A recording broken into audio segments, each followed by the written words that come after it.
Today is Friday, February 27, 2026.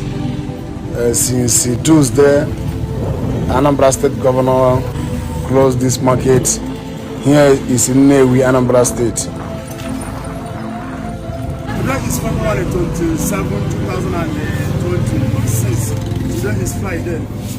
Since one day this week, Governor closed this market, machine pass, due to Monday statute.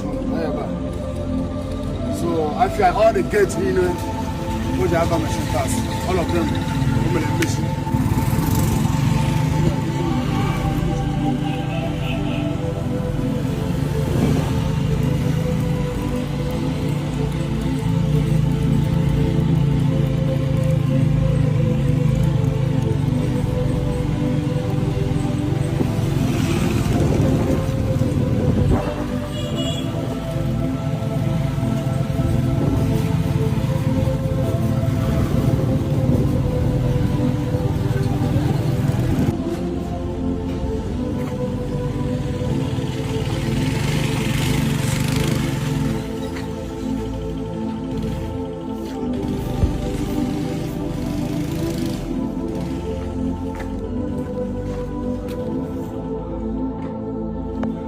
This is one of the gates.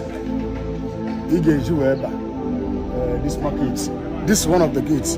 But almost today is Friday. Since Tuesday, the governor shut this market down due to start home.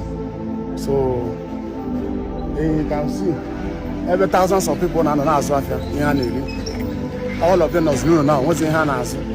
Some of them in house they feel themselves. They don't have to feel yourself.